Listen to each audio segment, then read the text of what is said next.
네, 안녕하십니까. 이번 시간에는 그 쌍바닥에 대해서 좀 이야기를 해보고자 합니다. 흔히들 이제 바닥을 좋아하시는 분들이 많죠. 저도 뭐 바닥을 좋아하는데, 이 쌍바닥에 대해서 잘 모르시는 분이 많이 계십니다. 그래서 이 쌍바닥에 대해서 좀 이야기를 하고, 또 설명을 좀 드리도록 하겠습니다. 흔히 말하는 우리가 쌍바닥이라고 하면, 뭐, 지금 뭐 보시다시피 이런 것들이 있습니다. 쌍바닥이 뭐 이렇게 W자로 이렇게 된 것을 이제 쌍바닥으로 합니다. 근데 이렇게만 알고 있으면은 내가 쌍바닥으로 돈을 벌 수 없다. 이거는 꼭 명심해 두셔야 됩니다. 왜냐하면 첫 번째 이유가 뭐냐면 이 쌍바닥이라는 것을 확인하는 것은 요 지점에서 확인할 수가 있습니다. 그쵸? 또는 더 올라갔을 때 요 지점에서 우리가 쌍바닥이라는 것을 확인합니다. 물론 이때 사도 괜찮겠지만 쌍바닥에서 내가 매매를 하기 위해서는 쌍바닥의 두 번째 바닥에서 매수를 하는 것이 가장 효과적이겠죠. 근데 대부분 그렇게 하지 못하고 미리 이전에 이렇게 매매를 해버리거나 아니면은 여기 위에서 이렇게 매매를 해버리거나 아니면은 모든 것을 다 확인한 다음에 이렇게 확인하는 경우가 있습니다. 근데 이게 왜 중요하냐면은 이 바닥과 이 확인한 다음에의 이 바닥과의 그 이격도 차이는 한 10% 이상이 됩니다. 이건 무슨 말이냐면은 이 앞으로 내가 이 종목에 대해서 끌고 갈 때 10% 정도의 그 고통을 내가 감내를 하고서는 가야 된다는 것입니다. 이 왜 자꾸 이걸 말씀을 드리냐면 쌍바닥이 왜 형성된지를 모르게 되면은 이 매매는 의미가 없다라는 겁니다. 첫 번째로 쌍바닥은 왜 생길까에 대해서 잘 살펴보면요. 기존 주주분들과 신규 주주분들이 만나는 그런 위치가 쌍바닥을 형성합니다. 그런데 그게 아니라 기존 주주분들은 손쓰지 못하고 신규 주주분들만 들어왔을 때 어떻게 형성이 되냐면 V자 반등이 나옵니다. 자, 과거에 주가가 급락을 했습니다. 이렇게 되면은 이게 V자 반등이 나올 가능성이 커요. 이런 식으로. 그런데 그게 아니라 단계적 하락이 나오면요. 그러면 이렇게 쌍바닥을 형성하면서 갈 가능성이 큽니다. 이게 왜 그랬냐면 계속 단계적 하락이 나오게 되면요. 단계적 하락이 나오게 되면은 어, 기존 주주분들이 손절을 할 기회가 없어요. 손절을 못 합니다. 그냥 어, 물속에서 익어버리는 겁니다. 그러니까 손절하지 못하게 돼요. 그러면서 어떻게 되냐면은 신규 세력들이 들어오게 되고 물타는 세력들이 들어오게 됩니다. 그러면서 반등이 나오고 반등해서 이익 실현을 하게 됩니다. 그런데 얘는 그냥 급락을 했기 때문에 손절을 치겠죠. 그리고 신규 매수가 들어오고 그런 과정 속에서 반등이 그냥 V자로 나온다는 거죠. 왜냐? 여기서는 매물대가 없기 때문에 누군가가 막 샀지 않았기 때문에. 근데 계속 단계적으로 반등을 주면서 내려오게 되면은 매수한 구간들이 생겨요. 바닥인 줄 알고. 그러면 이 구간들이 이제 저항선으로 작용을 하고 그렇게 되면 이 저항선이 나중에는 쌍바닥에 강력한 저항선이 된다. 그래서 차트를 보시게 되면은 첫 번째로 내가 이게 외바닥인지 쌍바닥인지를 파악을 할 필요가 있는데 그거를 먼저 파악하는 방법 중에 하나는 과거의 주가가 어떤 식으로 떨어졌는지를 봐야 됩니다. 단계적으로 떨어졌는지 급락식으로 떨어졌는지 기간이 짧은지 긴지를 봐야 됩니다. 기간이 길면 길수록 V자 반등이 안 나올 가능성이 크고요. 쌍바닥이 나올 가능성이 큽니다. 단계적으로 떨어지면 떨어질수록 쌍바닥이 나올 가능성이 큽니다. 차트를 보시면은 리노모업입니다. 리노모업 보시면은 어떻습니까? 요 떨어지기 직전에 요 모습만 보면은 어떻게 떨어지냐면은 되게 완만하게 떨어지죠. 하나, 둘, 셋, 넷, 다섯 이렇게 완만하게 떨어지죠. 완만하게 떨어지는 경우는 제가 아까 말씀드렸다시피 쌍바닥이 나올 확률이 크고요.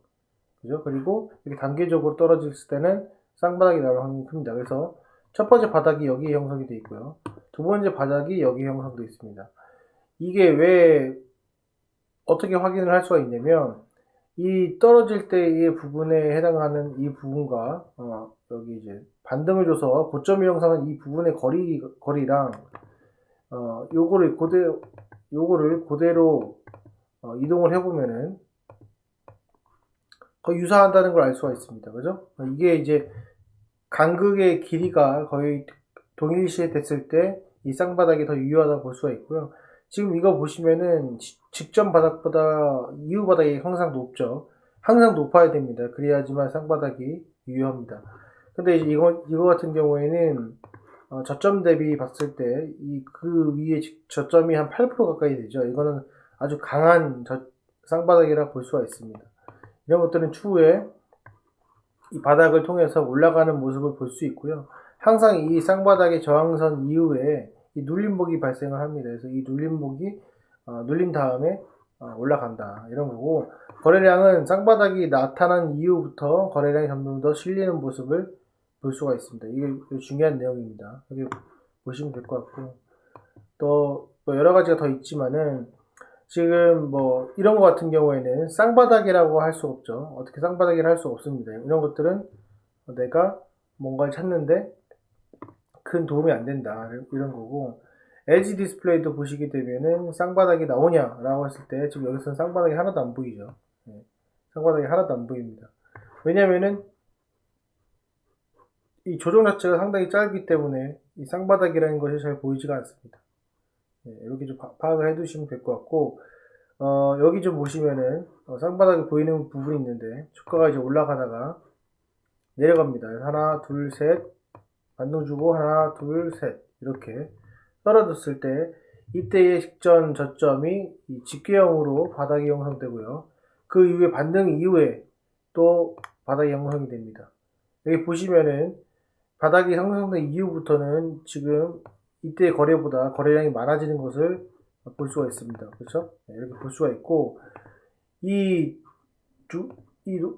쌍바닥의 높이, 요 해당하는 부분, 자 다시 돌아가서 초록 색깔로 표시된 요 부분이 나중에 올라갔을 때 눌렸을 때의 지지선을 확인을 한다. 이것도 마찬가지로 요 눌림이 결국에는 상승됐을 때 다시 되돌림이 이렇게 발생을 한다. 이게 쌍바닥 패턴 중에 하나입니다.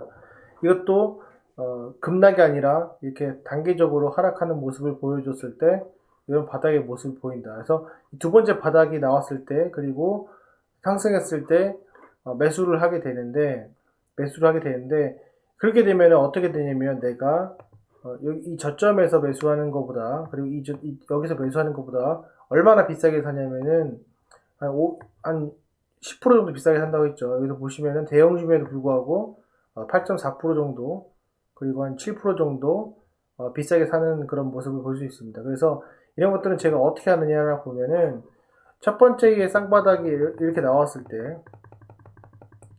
때 주가가 너무 쉽게 올라가는 경향이 있어요. 여기서는 매물대가 별로 없기 때문에 요걸로 확인을 하고 직전 저점이 무너지지 않는다는 가정하에 노려본 다음에 주가가 밑으로 빠졌을 때 빠졌을 때의 호가창과 거래량 같은 것을 파악을 해가지고 내가 선취매를 해야 됩니다. 이 구간에서 선취매를 해야 되고, 그것은 과거에 이 쌍바닥이라는 것은 과거에 또 강력한 지지의 위치에 있습니다. 그래서 그 직전에 강력한 지지가 있는지를 확인을 해야 되는데, 이 LGD 같은 경우에는 이 양봉의 중심선이 이렇게 떡하니 있죠. 그래서 지지가 될 것이다 라는 것을 예상을 하고 선취매가 들어가야지만 좀 더 효과적으로 쌍바닥을 노릴 수 있다, 이런 것이고요. 쌍바닥이 크게 두 가지가 또 하나 있는데, 대세 하락이 진행된 다음에 쌍바닥이 형성되는 경우가 있습니다. 주가가 다 무너져서 대세 하락이 나왔어요. 쌍바닥이 나왔습니다. 그러면은 이때 매수를 해버리면 뭐가 되냐면은 대세 하락이 나왔기 때문에 이게 갑자기 이 급반등하는 경우는 거의 없어요. 얘도 천천히 올라갔다가 나중에 급반등합니다. 그러니까 즉 이때 나타나는 쌍바닥은 상당히 일찍 매수할 수가 있다. 반면에 주가가 이렇게 올라간 다음에 다시 이렇게 조정을 받는 이 쌍바닥이 형성될 수가 있습니다. 그때 사는 것은 급반등을 줄 수 있습니다. 그러니까 크게 우리가 두 가지를 나타낼 수가 있어요. 그래서 제가 셀트리온에 대해서도 기간 조정이 상당히 있을 거라고 제가 말씀을 드렸던 게 뭐냐면, 셀트리온도 마찬가지 여기서 쌍바닥이 맞습니다. 여기 쌍바닥 형성이 되어 있죠. 그죠? 직전 저점보다 높고요. 요 기간의 간격이 일정한 모습을 보여주고 있고, 대세 하락의 모습을 보여주고 있습니다. 이게 전형적인 쌍바닥입니다. 그리고 48선도 지켜주고 있고요. 근데 중요한 것은 이게 대세 하락으로 완전히 무너진 차트였기 때문에 얘가 다시 올라가기에는 이렇게 급등으로 올라가기 어렵다는 거죠. 그렇기 때문에 상당한 기간이 필요합니다. 상당한 기간이 필요하고, 여기서 대세 하락이 내려간 기간만큼 필요할 수가 있습니다. 그래서 여기서 매수하는 것은 상당히 시간을 버리는 일이다 라고 말씀을 드렸고, 이후에는 뭐 공매도가 그렇건 어쨌건 간에 장기 횡보하는 모습을 보여주고 있습니다. 그래서 이렇게 참조하시면 될 것 같고, 이전에 요 모습을 보게 되면은, 요 모습을 보게, 이거는 이제 V자 반등인데, 이 왜 V자 반등이 나왔냐라고 좀 우리가 생각을 해보면은, 생각해보면 이렇습니다.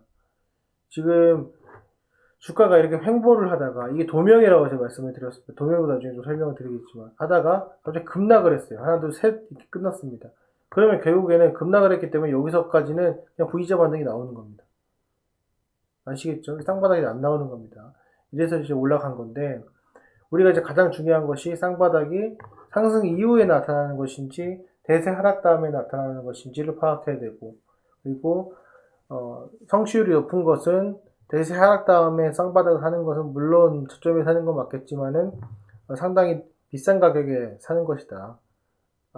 죄송합니다.